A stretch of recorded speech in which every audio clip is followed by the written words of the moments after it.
Então é isso, gente. Boa noite. Vamos dar início agora ao nosso curso Mentalidade de Cura, certo? Esse curso foi desenvolvido pelo Márcio Michele, meu mentor. Hoje eu sou um dos poucos coaches formados no Brasil que é mentorado por ele. E hoje eu tenho a chancela, né, de poder ministrar esse curso pela Evo Coaching, tá? Então a gente vai entender um pouquinho como é que funciona a nossa mentalidade, os benefícios, enfim. Para quem não me conhece, me chamo Thomas Malaquias, tenho formação em fisioterapia inicialmente, e depois de um tempo eu entendi a importância de eu desenvolver minha inteligência emocional, principalmente durante a pandemia, onde eu fui buscar ler mais livros, onde eu fui poder me exercitar, cuidar do meu corpo, do meu espírito. E aí eu acabei me formando em analista comportamental. Então hoje eu faço análises comportamentais. Para que servem essas análises? Para você conhecer quem você é, verdadeiramente na sua essência. Você vai começar a compreender características pessoais suas, o como você funciona e por aí vai. Tenho formação em hipnoterapia também. Sou formado coach Evo, né, que está ligado ao eterno, à inteligência emocional. Então, para a gente começar, o cérebro acredita nisso. Acredita em quê, Thomas? Em tudo. Quando eu digo tudo, nosso cérebro acredita em tudo que a gente fala para ele. Então, toda história que você conta para você mesmo, o seu cérebro acredita. Então, pega essa informação que é muito importante, tá, gente? Nós nascemos um papel em branco, né? E a partir do momento que a gente vai crescendo, vai se desenvolvendo, a gente vai criando habilidades, vai, enfim, tendo aprendizado. E toda história que a gente conta para nossa mente, ela vai captar, porque é um papel em branco e você vai programando nossa mente. Assim como aquele aparelho que muitas pessoas têm, que é o Alexia, né? Então, ele chega em branco, sem programação nenhuma, mas nós acabamos programando algumas coisas, né? Como ligar ar-condicionado, desligar, acender uma luz, apagar a luz, enfim, algumas funções que o aparelho tem. Então, entenda, nosso cérebro é como a Alexia. Ele acredita nas histórias que a gente conta para ela. Primeiro ponto. Só que nossa mente acredita ainda mais nas histórias que pessoas que nós damos intimidade contam para nós. Como assim, Thomas? Quanto mais intimidade eu dou para as pessoas, mais eu abro a porta para que ela penetre nas minhas emoções. E tudo que essas pessoas falam, eu vou acreditar. E não sei se você sabe, nossas feridas, elas normalmente vêm das pessoas que a gente mais ama, das pessoas que a gente mais dá intimidade. Então, abrir a porta do teu coração, da tua emoção, faz com que você entregue uma chave poderosa para as pessoas. E se você não se blindar de algumas coisas, você pode sofrer lá na frente, tá? Então, fica com essa informação. Quem puder anotar, anota, que é muito poderosa. Nosso cérebro acredita em tudo que a gente conta para ele e acredita ainda mais nas histórias contadas por pessoas que temos intimidade. Trazendo um pouquinho de informação científica, né? Tem um médico indiano chamado Ramachandran. Esse médico é especialista em dor do membro fantasma. Para quem não conhece, a dor fantasma é aquele membro, por algum motivo, foi amputado, seja braço ou perna, e a pessoa sente, né? Que é como se aquele membro ainda existisse. E aí acontece a dor fantasma. Por que dor fantasma? Porque aquele membro não existe, mas na mente dessa pessoa, ela sente o pé, o dedinho coçar, mas não existe mais dedinho ali. Eu não sei se você já conheceu alguém, já ouviu história como essa, mas esse médico indiano é especialista na dor do membro fantasma, tá? Ele desenvolveu a teoria da caixa dos espelhos. O que seria essa teoria da caixa dos espelhos? Imagine o seguinte: chegou no consultório dele um rapaz, né, que participou da guerra. E lá na guerra foi bombardeado, ele levou um tiro no braço, né? E aí, o que foi que normalmente o que é que a gente faz quando está com dor? A gente protege, né? A gente encolhe. Então essa cena aconteceu, né? Não é uma história, é um fato real. E aquele soldado, para proteger, né, colocou o braço nessa posição, né? E aí ficou encolhido ali por conta da dor, estava quebrado, talvez, alguma situação nesse sentido. E aí tudo bem, né? Foi socorrido, fez uma cirurgia, precisou amputar o braço, porque realmente dilacerou, não tinha como mais salvar aquele braço. Anos depois, muito tempo depois, ele se queixava de uma dor no braço. E se queixava também como se tivesse um peso no pescoço. E aí o Ramachandran, indignado com aquela história, começou a se perguntar, cara, por que isso acontece? O que é que está acontecendo se não tem membro aí? E aí foi quando ele pensou. E aí vocês vão concordar comigo. Quando a gente tira uma selfie, né, e olha assim, os nomes ficam opostos, né? Se você tiver uma marca da camisa, fica oposta. E isso acontece. Por exemplo, aqui no Instagram agora, ó, vocês não conseguem ler, tá oposto, porque é exatamente a teoria dos espelhos. Se tá o oposto, eu estou levantando essa mão aqui, para minha mente, eu estou vendo a mão esquerda sendo levantada, só que eu estou levantando aqui a mão direita. E aí ele sacou isso. Cara, será que é a mente dele que está acreditando que existe um braço e esse braço está dolorido? E ele fez esse teste. E por incrível que pareça, ele descobriu que nossa mente é altamente sugestionável, né? É muito poderosa. E ela acredita em tudo que a gente fala, inclusive ações como essa. E aí, o que foi que ele fez nesse exemplo? Ele colocou esse soldado, né, numa caixa de espelhos desenvolvida por ele. E aí, quando ele olhou para a caixa de espelho, ele viu o outro membro e o médico deu a programação. Olha o seu membro se mexendo ali. Caramba, doutor, meu braço. E aí, só nessa informação que o médico e ele mesmo contou para ele, passou a dor fantasma e passou aquele peso. Por que aquele peso? Porque ele estava assim, ó, no momento que foi socorrido, né, para proteger o braço. Então, para que você entenda como nossa mente é poderosa e altamente sugestionável, tá? Tem um outro médico indiano chamado Deepak Chopra, faleceu há pouco tempo, até eu vi nos noticiários. Ele tem vários livros, né? E um que eu vou informar aqui é A Cura Quântica, tá? Esse é um dos livros do autor e médico indiano Deepak Chopra. O que é que ele desenvolveu nesse livro? Qual é a história que ele conta nesse livro? Em pacientes pós-cirúrgicos, né? O que é que acontece? Vamos fazer uma cirurgia. A primeira coisa é sedar o paciente. Então, o paciente fica sedado lá, fica inconsciente, né? Sem respostas, para que os médicos possam abrir e fazer todo o desenvolvimento ali cirúrgico. E aí, o que é que aconteceu? Mesmo sedados, esses pacientes ouviram comentários negativos. Por exemplo, imagina essa cena. Nós todos aqui somos médicos, e aí de repente a gente propõe uma cirurgia para um paciente que está com câncer. Vamos pegar esse exemplo aqui. E aí, beleza. Fizemos os exames, entendemos onde é que está, estudamos e todos nós entramos agora na sala de cirurgia. E a gente abre o paciente para retirar o órgão ou retirar aquele tumor. E de repente está pior, e pode acontecer, né? Pior do que os exames nos mostraram. E aí, num comentário de colegas, né? Na cirurgia ali, a gente fala: caramba, tá pior do que a gente pensava. Não vai ter jeito para esse paciente. Já que a gente abriu, vamos fazer o que a gente puder, mas não vai ter chances para ele. Gente, é tão poderoso que esses pacientes que ouviram essa informação negativa tiveram uma má recuperação do seu processo. Por quê? Mesmo sedados, essa informação chegou ao subconsciente.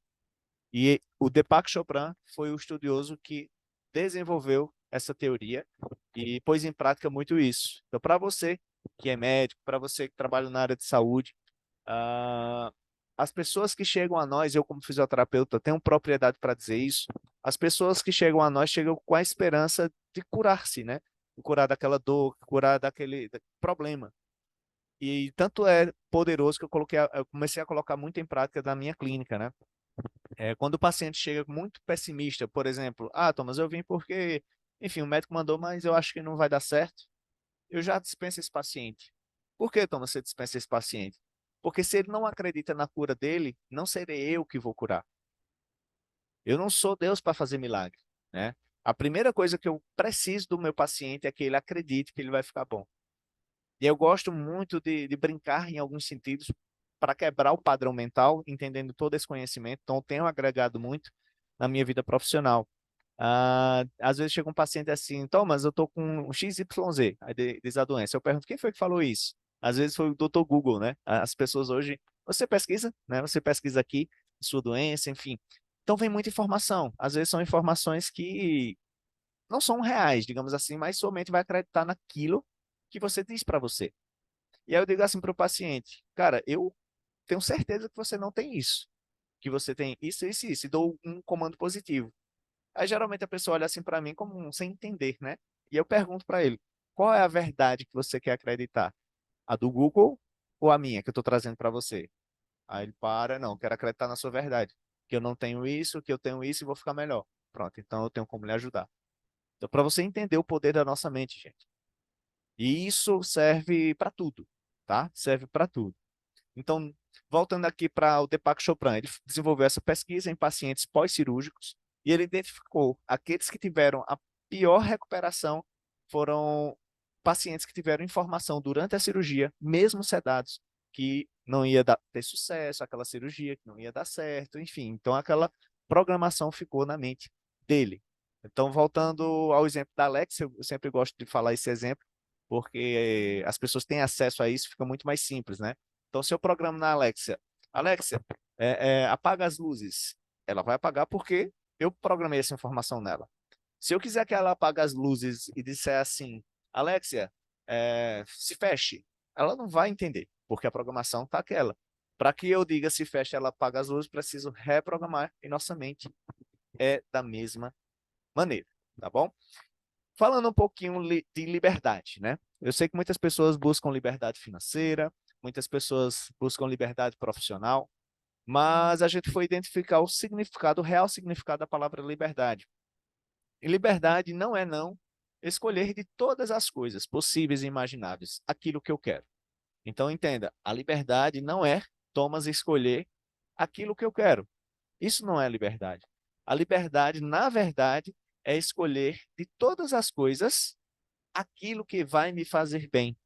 Então, eu preciso ter a clareza do que eu preciso realmente que vai me fazer bem, certo? Então, a definição de liberdade que a gente traz aqui para você é essa, que liberdade não é escolher de todas as coisas aquilo que eu quero, mas é escolher de todas as coisas aquilo que vai me fazer bem. Quando a gente fala em princípios e regras, qual a diferença entre um e outro, né? Princípios são atemporais e imutáveis. O que é atemporal? A nega, né? Então não tem tempo. Princípios rodam, rodam, rodam e não tem fim, né? Os princípios bíblicos, por exemplo, há mais de 2000 anos que se constrói essa informação e até hoje a gente tem acesso e até hoje é atual.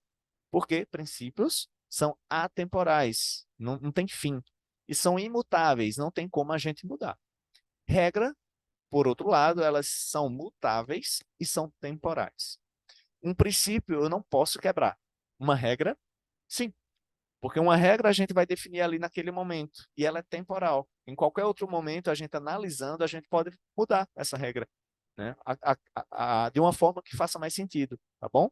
Então, pega esse conceito sobre princípios e regras, tá? Teve um estudo na Inglaterra, gente, bem interessante, onde convidaram pessoas para beber, né, consumir bebidas alcoólicas, tá? Então ofereceram a essas pessoas bebida alcoólica na festa, tal, e todo mundo fazendo aquele consumo daquela bebida alcoólica. Só que eles cronometraram em quanto tempo cada pessoa ficaria embriagada. Então, veja o teor da pesquisa. Vamos oferecer bebida alcoólica para as pessoas e a gente vai cronometrar em quanto tempo cada pessoa vai ficar embriagada. Eu, particularmente, com uma latinha de cerveja, eu ficaria bêbado em 1 minuto. Sou péssimo para álcool. Olha a informação que eu estou me dando. Eu sou péssimo para álcool. Se eu cheirar álcool, gente, verdadeiramente, eu fico bêbado. Se eu beber uma cerveja sem álcool, eu fico bêbado. Porque minha mente acredita no que eu falo.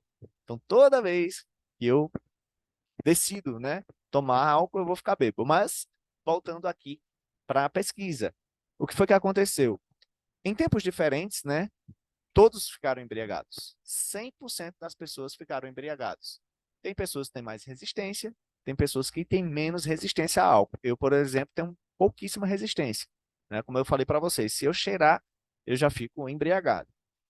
Só que o que eles não sabiam, E o que eu vou contar aqui para vocês, não havia bebida alcoólica, gente.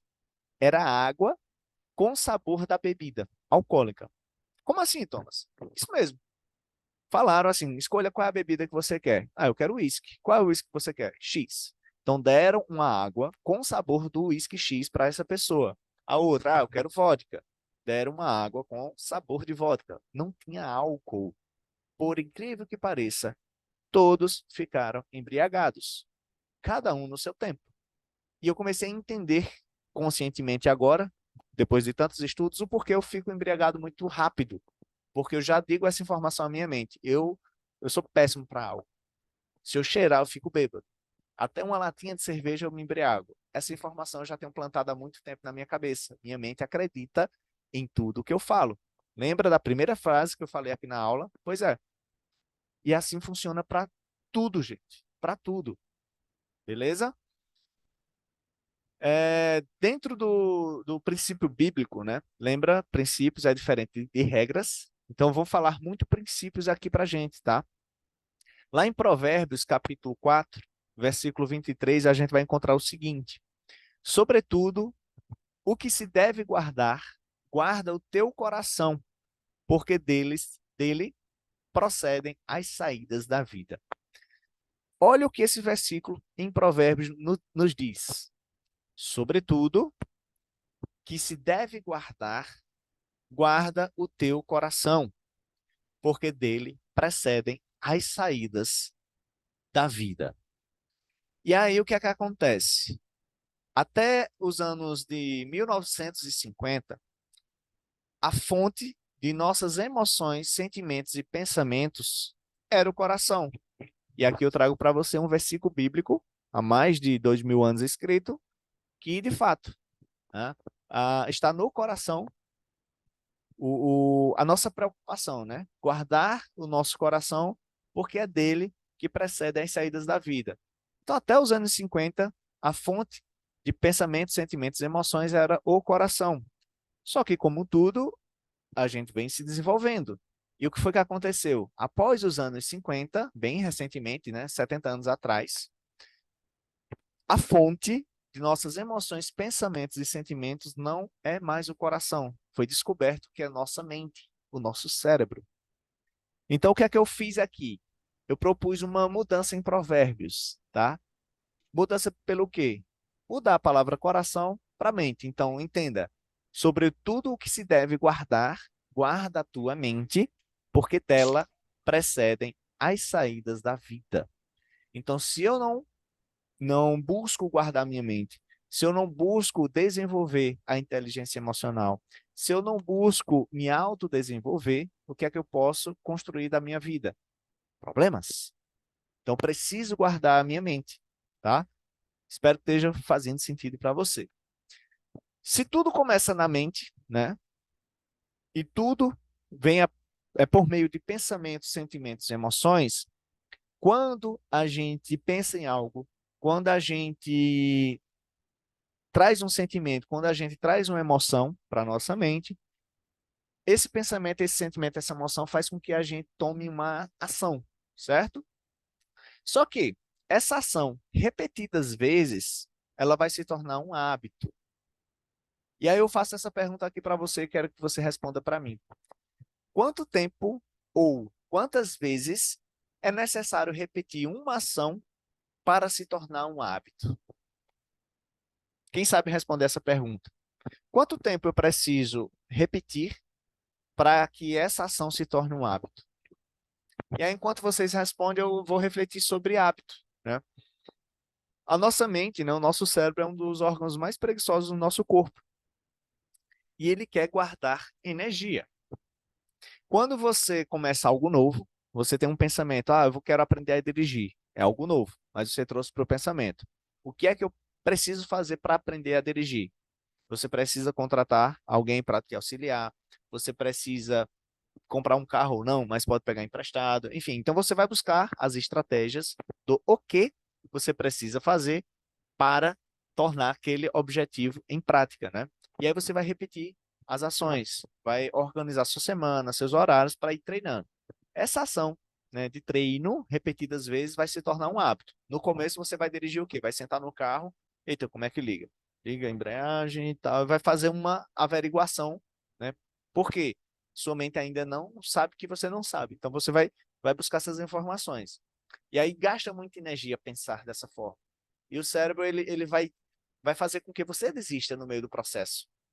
Mas quando você tem a clareza do porquê é importante para você dirigir, nesse exemplo, você vai persistir. E essa ação repetida às vezes vai se tornar um hábito. Um hábito é quando ele entra no piloto automático.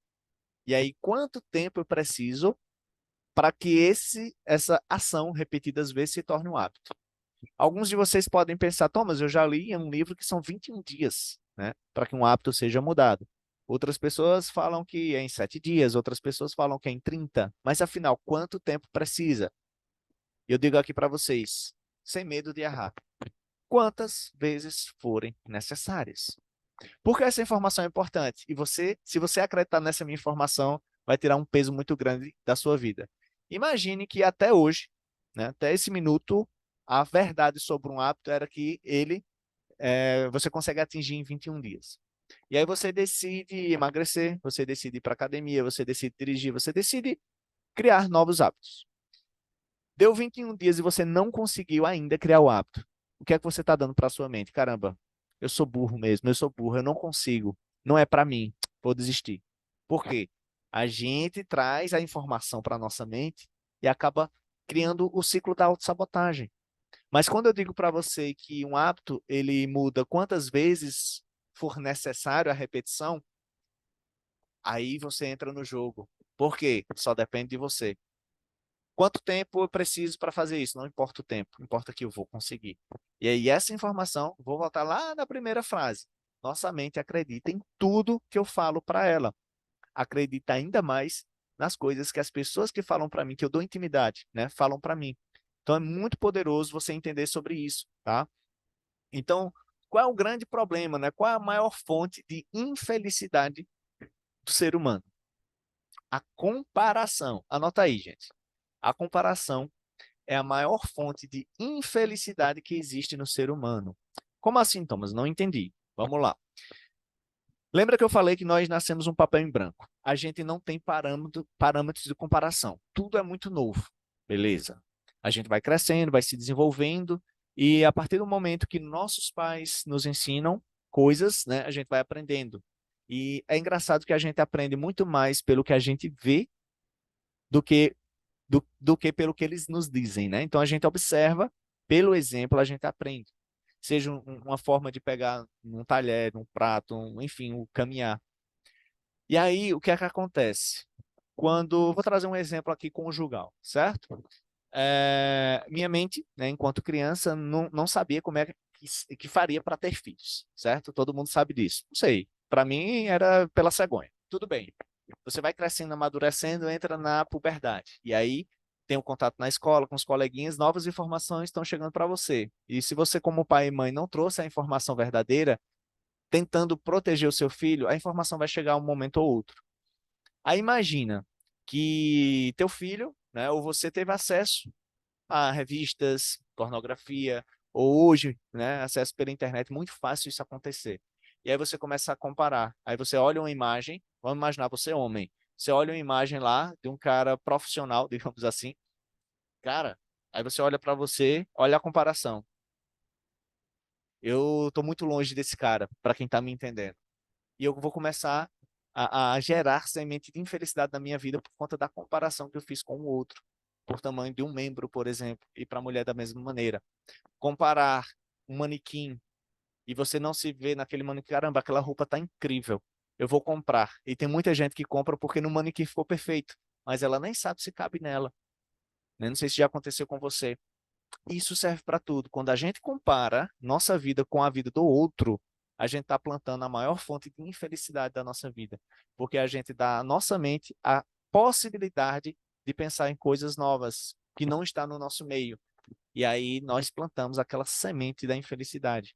Então, se você puder, a partir de hoje, não plantar essa semente de comparação, você vai ver quão melhor sua vida vai se tornar em relação a tudo. Infelizmente, a grande maioria das pessoas compara o nosso bastidor com o palco dos outros. Não sei se você está me entendendo. Tem várias frases, né? E de pessoas que reclamam e falam da grama do vizinho, que está mais bonita, a sua não, enfim, a sua está mais bonita e não está. Enfim, comparação é a pior fonte ou a maior fonte de infelicidade do mundo, tá?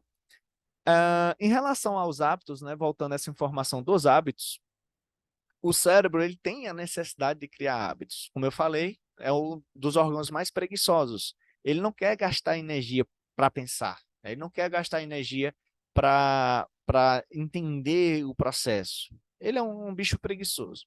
E aí, o que é que acontece? Através da repetição, você vai atingir um platô, né, um platô automático. E aí ele vai entender, caramba, agora essa pessoa está no piloto automático, eu não vou gastar mais energia. Então, esse hábito pode permanecer. Mas, assim como existem hábitos bons, existem hábitos ruins. Faz sentido? E a pergunta que eu faço aqui para você hoje: é possível eliminar hábitos? Sim ou não? Põe aqui nos comentários quem está no Instagram. E para você que está aqui na aula do Zoom, anota aí, né? Fala aqui para mim. É possível a gente eliminar hábitos? Eu vou trazer já uma informação muito poderosa aqui para você, tá, gente? Hábitos, eles não podem ser eliminados. Poxa, Thomas, e agora? Esse hábito de fumar, o hábito de, enfim, de tudo de ruim, o que é que eu faço então? Pega essa dica que é poderosa. Hábitos, eles só podem ser substituídos, eles não podem ser eliminados. Eu não tenho como não tirar meu hábito de fumar, por exemplo. Ah, eliminei. Eu preciso substituir esse hábito ruim por algo bom. Então, eu vou dar um exemplo. Ah, se eu quero parar de fumar, o que é? Aí a pergunta que eu te faria: o que é que você pode colocar no lugar? Porque toda vez que disparar a ansiedade, o desejo do fumo, você precisa colocar outra coisa no lugar. Thomas, pode ser uma bala? Chupar uma bala? Pode. Pode ser beber água? Pode. Pode ser fazer um exercício? Pode. Né? Busque algo que você vai substituir esse hábito ruim. É assim que funciona. Comece a colocar em prática, depois traz para mim, né? Como foi para você a construção de novos hábitos? É fácil? Não, é simples, tá? Então, o nosso cérebro ele trabalha para economizar energia. Como eu falei, enquanto ele não cria esse hábito, a gente vai ficar na atividade do pensamento, sentimento e emoção, e aquilo é desgastante. Vai entrar na repetição, na ação, e essa repetição por várias vezes vai se tornar um hábito. E a gente faz no piloto automático, como por exemplo hoje, escovar os dentes, né? Antes a gente ficava pensando no movimento, hoje é de forma automática. A questão do comer, né? Por exemplo, andar de bicicleta, enfim. Tudo que você faz hoje de forma automática, um dia não foi assim. E no começo você gastou muita energia, às vezes perdeu a paciência porque não se deu o tempo necessário. E quem não consegue, por exemplo, hoje dirigir, é porque desistiu antes do processo de repetição acontecer. Não permitiu que o hábito fosse criado. Talvez tenha confiado nos 21 dias, ou nos 30, enfim. Né? Estudos provam. Hoje, para criar um hábito, você precisa repetir pelo menos uns 90 dias, tá? 3 meses. É o tempo ideal, na média, para que você realmente possa construir novos hábitos, beleza? Então, o nosso cérebro vai ter esse pensamento, esse sentimento, essa ação, ele vai, por repetidas vezes, gerar alguma atividade, e essa atividade vai ter um gasto energético muito grande. E para que eu possa diminuir esse gasto energético, ou seja, economizar energia, eu vou criar o hábito, pôr no piloto automático, beleza? Então, a gente já entendeu que nossa mente é fonte de pensamentos, sentimentos e ações. Esses pensamentos, sentimentos e ações vão fazer com que a gente tome uma atitude, né? Tome uma ação, perdão. Essa ação, repetidas vezes, vai se tornar um hábito e vai gerar um resultado. Eu vou trocar aqui a palavra resultado por atitude. Então, você vai tomar uma atitude referente ao que você está fazendo e vai retroalimentar esse pensamento. Se for algo positivo, lá no final da cadeia, vai levar a informação: caramba, eu fiz e aconteceu. A mente vai pensar isso novamente, vai gerar você, vai fazer com que você tome mais ação, isso vai alimentar, tá? Então vai reforçar e justificar a ação que você está desempenhando. Então, como é que ocorre a mudança de um hábito? Mudando nossa mente. E aí começa a entrar o poder, né, do que nossa mente acredita, o poder da cura pela mente. Então, fica aí comigo. Para você que está chegando, seja bem-vindo, seja bem-vinda. Hoje eu estou ministrando uma aula aqui pelo Zoom, tá? Do curso Mentalidade de Cura. São 6 horas de carga horária. Eu decidi, excepcionalmente hoje, na abertura, abrir para você aqui do Instagram de forma gratuita. Espero que esteja sendo valioso essas informações para você. Você não está pagando nada para ter esse conhecimento, mas só vai ser hoje. Se está fazendo sentido para você, eu deixo até o recado aqui. Manda um direct para mim. Thomas, eu quero finalizar esse curso com você, porque só vai ser hoje aqui no Instagram de forma gratuita. A segunda, a terceira e a quarta aulas vão acontecer ainda este mês. Então, para você que tiver interesse em ter mais informações aqui do Instagram, entre em contato comigo para que eu possa te colocar no grupo e você ter acesso até o final do curso. Então, vamos voltar aqui. Beleza. Como é que eu mudo minha mente? Eu mudo minha mente gerando algumas ações. E aí vocês vão entender agora como é que vai funcionar essa questão. O nosso pensamento, ele é gerado pelo processo de associação do cérebro, tá? Então, o que é que acontece? Nós somos seres racionais. Nós somos seres emocionais. Então, nós somos seres dotados de inteligência. Esse é o primeiro ponto que eu quero que vocês entendam. Se eu sou um ser dotado de inteligência, eu vou buscar na minha memória, nas minhas programações, associações sobre as informações que me chegam, tá? E essas informações podem ser através de experiências ou observações. Essas associações podem ser através de coisas que eu fiz no passado ou do que eu observei do passado. Então, se a gente nasce um papel em branco, e vai construindo nossa história. Essa história vai sendo construída pelo que eu observo dos meus pais, dos meus tios, da minha família, depois na escola, dos meus coleguinhas. Eu vou observando e vou vivendo essa experiência. Algumas a gente tem medo, e a gente só tem medo do que a gente não conhece. Nossa mente, ela não processa o desconhecido. Então, quando eu não consigo gerar uma associação, eu gero medo. Mas voltando aqui, né? Então, todo pensamento, ele precisa definitivamente que a gente, por meio da nossa inteligência, busque fazer associações das informações, ou seja, das experiências e da observação que eu faço na minha vida. Em relação ao medo, como eu falei, a mente não processa o desconhecido. Então, se ela não processa o desconhecido, eu vou ter medo. Ponto. O medo nada mais é uma tentativa do nosso cérebro de te proteger, né, de algo que você já viveu no passado e se sentiu inseguro enquanto vivia. Então, tua mente ela vai buscar informações sobre aquele fato que você está ali na frente naquele momento e ela vai buscar associações para aquela informação. Se no passado você foi ferido, você foi ferida, o teu cérebro vai te proteger, proteger de você dar um passo à frente, de você seguir. E o medo paralisa, tá?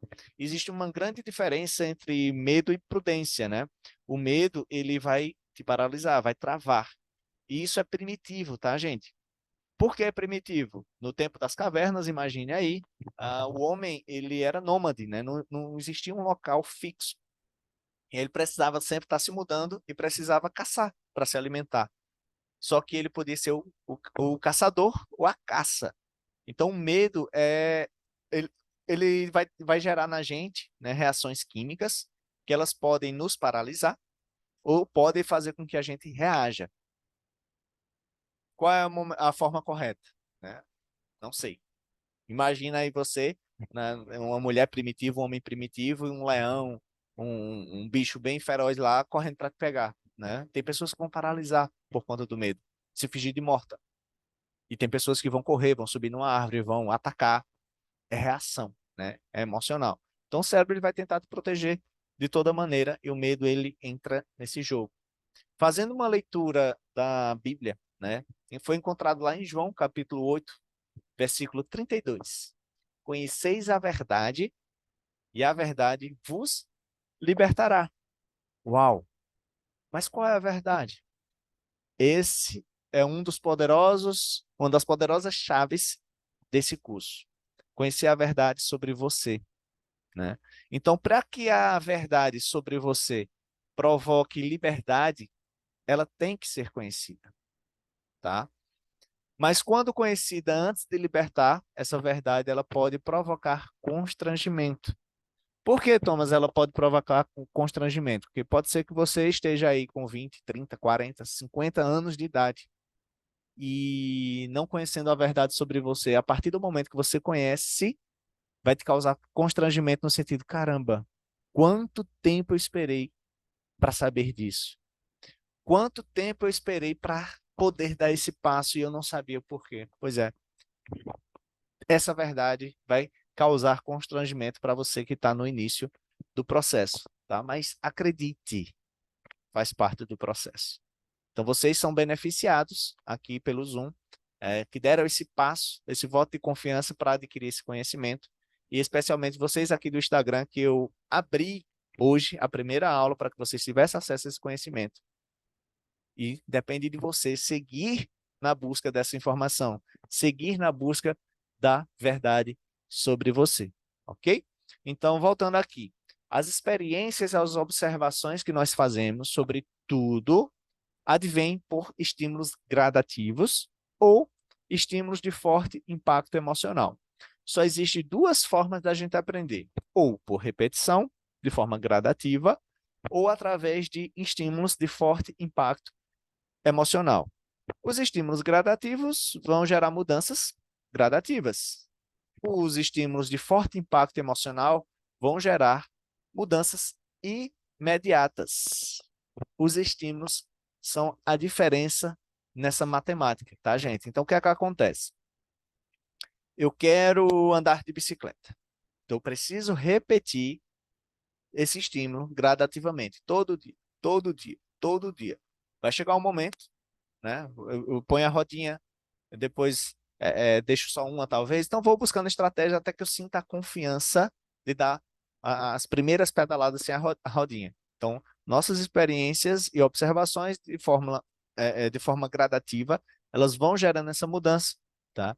E como é aquela mudança de forte impacto emocional?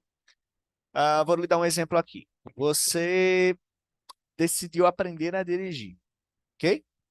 E aí, de repente, você até contrata alguém que esteja contigo no processo, certo?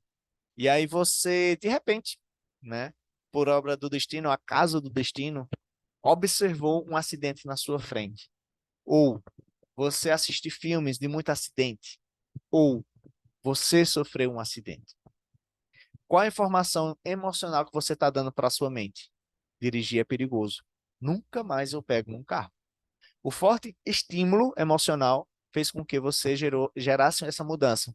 Mesmo que você já dirija há muito tempo, é provável que você deixe de dirigir se você absorver esse estímulo que a mente te deu, tá? Então, gente, é muito poderoso, muito poderoso. Se a gente entende que até para o lado negativo, a nossa mente tem um caminho neural do desenvolvimento, né, da programação, nós vamos usar as mesmas conexões que a mente tem, né, que o cérebro tem, para criar comportamentos que hoje talvez sejam tóxicos, ruins.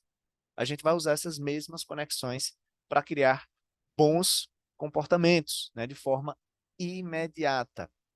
Então, você que deseja, por exemplo, parar de fumar, pode gradativamente fazer com que isso aconteça, ou podemos gerar um forte impacto emocional que de forma imediata você pare de fumar.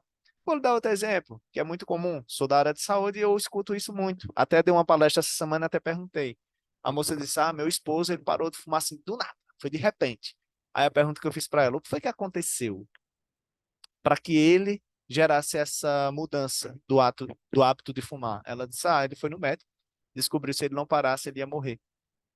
Forte impacto emocional. Então ele pesou ali na balança, caramba, eu continuo com esse hábito ruim que vai me fazer morrer hoje, amanhã, depois da manhã, ou eu paro esse hábito e prolongo minha vida por mais algumas semanas, alguns meses, alguns anos. Então, forte impacto emocional ele gera mudanças imediatas, tá bom? E uma frase aqui do meu mentor: não dê o próximo passo na dúvida do que pode acontecer, mas faça isso na certeza do que você precisa fazer. Vou repetir. Nunca dê o próximo passo na dúvida. Ah, caramba, eu tenho que fazer isso, mas será que vai dar certo? Será que é para mim? Dúvida, nunca dê esse passo. Mas se você tem a certeza do que você precisa fazer, dê esse passo. Eu tenho colocado esse princípio em prática na minha vida durante esse último ano. E, gente, é coisa assim que, mesmo que eu explicasse aqui, vocês não entenderiam. É muito poderoso quando a gente entende o processo de funcionamento da mente, como é que a gente conhece a verdade sobre a gente, como é que a gente se reconhece. Então, hoje eu tenho clareza quais são as minhas forças pessoais, quais são minhas âncoras de carreira, quais são os meus valores, meus princípios. E toda decisão que eu tomo hoje é de forma mais assertiva, né? Então, a gente precisa gerar um autoconhecimento, clareza de quem é você, né? E se eu perguntar aqui a você hoje, quem é você? Se você não tiver a convicção de quem você é, você vai acreditar na história que você se conta. Como assim, Thomas? Vou lhe dar o meu exemplo, tá? Eu sempre fui muito introspectivo. Para mim, que para quem me conhece de longas datas sabe. Em muitos momentos eu diria, eu sou tímido. Eu tinha medo de pessoas, eu tinha medo de me relacionar com pessoas, eu tinha medo de vender, eu tinha vários medos, né? Então, a programação que estava na minha mente sobre determinadas coisas me paralisava. E aí eu comecei um desafio, e estou vendo aqui, principalmente no Instagram, algumas pessoas que tomaram a decisão de estar comigo num grupo de leitura. Eu não tinha hábito de ler, mas eu entendi que para criar um novo hábito, eu preciso gerar repetições. E aí eu comecei um grupo no WhatsApp, onde a gente leu em um ano 17 livros de inteligência financeira, inteligência emocional. Então foi um ano de muito crescimento, ok? E aí o que é que acontece? Hoje eu leio naturalmente, né? Se tornou um hábito. Minha mente não gera mais dor ao ler, porque repeti várias vezes. Beleza. Eu comecei a ler a Bíblia também. Trouxe aqui alguns versículos bíblicos e para mim fez total sentido o livro da sabedoria. Por quê? Lá dizia mais ou menos o seguinte: lá em Gênesis, logo no começo, né, onde tudo criou, você veio, se você acredita nisso, pega essa informação. Você veio para dominar. Olha o verbo que está escrito lá. Eu quero acreditar nessa verdade, tá? Se você não acreditar, tudo bem, respeito. Mas o que é que está escrito lá? Você veio para dominar sobre todas as coisas, da terra, do ar, do mar, enfim. Cara, isso ali sou eu, papai do céu dizendo, Thomas, você veio para dominar. Eu olhei para mim, eu estou dominando. Eu não estava dominando. Por quê? Estava com medo. Eu não me conhecia, não sabia a verdade sobre mim, não não sonhava, enfim, né? Acredito que muitos de vocês aqui também estejam da mesma maneira, né? E aí eu comecei a dizer mentiras para mim. Naquele momento era uma mentira, eu não sabia. Ah, isso não é para mim. Eu não sei vender, eu sou tímido, o que é que vão pensar de mim? E muitas historinhas eu fui acreditando em todas essas histórias. Até que, continuando lendo a Bíblia, tem outra frase lá que ele diz o seguinte: você é o herdeiro do trono do ouro e da prata, alguma coisa assim. Eu digo, caramba, eu vim para dominar, vim para herdar tudo do ouro, do trono da prata. Pô, gostei disso. Eu quero essa verdade sobre mim. E mais à frente lá, não lembro nem qual foi o capítulo, né? Tinha uma frase mais ou menos assim: os tímidos não herdarão o reino dos céus. Puf! Forte impacto emocional na leitura. Caramba, eu sou tímido. Tá dizendo aqui que eu vim para dominar, tá dizendo aqui que eu vim para herdar. Mas se eu me intitulo tímido, eu estou me dizendo que eu não vou herdar, porque os tímidos não herdarão o reino dos céus. Gerou um curto-circuito na minha mente. E eu tomei uma decisão. Eu não vou falar mais que eu sou tímido. Eu não sou tímido. Eu sou introspectivo, é uma característica minha. Mas abandonei a timidez e comecei a buscar autoconhecimento, autodesenvolvimento, auto-performance, o olhar para dentro. E a sugestão que eu trago aqui para vocês hoje. E esse curso promove isso, tá? Por quê? a sua mente vai acreditar na história que você conta para ela, ou na história que as pessoas que você dá intimidade contam para você. Se você não souber quem você vai escutar as histórias que contam para você. E aí talvez você não tenha produtividade, talvez você não tenha uma vida financeira próspera, talvez você não esteja num relacionamento próspero exatamente porque você não sabe quem você é. E aí você vai acreditar em tudo. Vai acreditar no que tua mãe te falou, que você é lesa, que você não dá certo em nada, que você. Enfim, quantas histórias a gente não ouviu dos nossos pais, professores, igreja. Enquanto a gente não souber a verdade sobre nós, a gente vai acreditar nessas histórias. Enquanto eu estava acreditando, eu não cresci na vida, em nenhuma área. Então, esse último ano eu estou trazendo, abrindo aqui o coração para vocês. Esse último ano eu venho investindo muito no meu autodesenvolvimento. E depois que eu descobri quem eu era, ninguém me para, tá? Vou deixar esse recado aqui para você, tá? Então, vou finalizando a aula de hoje. Para você que está assistindo aqui ainda no Instagram, vou lhe fazer um convite. Essa aula tem carga horária mais ou menos de 6 horas, tá? Então, a gente já teve o primeiro momento aqui hoje. Para a semana nós teremos a segunda aula, mas eu não vou abrir aqui no Instagram. Então, para você que tiver interesse em dar continuidade no curso Mentalidade de Cura, entender como sua mente funciona, entender sobre você, por que toma sobre você? Porque a gente vai aplicar uma ferramenta que você vai preencher, não tem resposta certa ou errada, são respostas sobre você. E esse autoconhecimento, eu lhe garanto, vai virar muita chave na vida de vocês, tá? Então, a gente vai fazer esse teste de perfil comportamental para que você possa conhecer a verdade sobre você. E, até o final do curso, a gente vai ter outra ferramenta que a gente vai aplicar, chamada ferramenta do blindar da mente. Por que essa ferramenta é importante?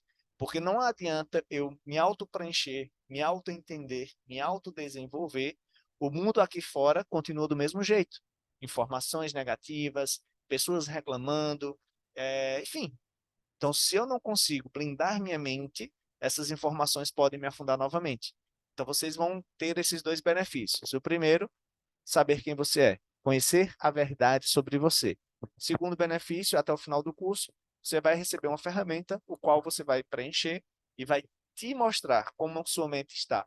E aí a gente vai ensinar como você vai desenvolver o auto, né, conhecimento para blindar a sua mente, beleza? Então, eu vou ficando por aqui no Instagram. Vou me despedir aqui do pessoal do Zoom. Então, se você tiver interesse em dar continuidade no curso, basta mandar um direct para mim agora, assim que terminar a live, que eu lhe explico como é, os valores, enfim, todo o processo. Se fez sentido para você esse conteúdo, eu digo a você, não pensa, não venha com medo do que vai acontecer, venha na certeza que você ainda tem uma vida próspera para viver, tá bom? Pessoal do Instagram, obrigado pela participação de vocês, pela presença. Vou encerrar aqui. Valeu. E pessoal do Zoom, deixa eu encerrar aqui. Estamos aqui com a Edilza. Seja bem-vinda, minha amiga. Sei que você não pegou logo do começo, mas não se preocupa, tá gravando aqui. Vou disponibilizar assim que eu conseguir salvar aqui. Eu mando o link lá no grupo também, para que a gente tenha acesso às aulas. Então, vou deixar aqui o recado para quem está assistindo a gravação. Lá no grupo, eu vou enviar o link para que você possa preencher a verdade sobre você, o teste de perfil comportamental, beleza? Depois que preencher, você vai receber o resultado no seu e-mail. E aí, para a próxima aula, eu preciso que você venha com esse resultado, tá? Porque na sequência das aulas, a gente vai falar algumas coisas e o seu entendimento vai se tornar melhor a partir do momento que você tiver o resultado sobre você. E a gente vai fazendo algumas analogias, tá bom? Então, um beijo no coração, Edilza. Deus abençoe. Boa noite. E qualquer dúvida também, você pode colocar lá no grupo, beleza? Deixa eu ver se tem alguma pergunta aqui. Eu não sei quem tinha entrado, tá aqui o nome do celular. Tá falando sobre esse constrangimento pode me retroceder ao medo inicial. A pessoa não está aqui mais presente, mas sim, o constrangimento, ele na verdade vai fazer você olhar para a sua vida e entender, caramba, quanto tempo eu perdi por não saber o que eu sei. E aí vai fazer você voltar no processo, e é natural que isso aconteça, para que a gente possa ressignificar, né? Dar um novo sentido, um novo significado. Então é isso.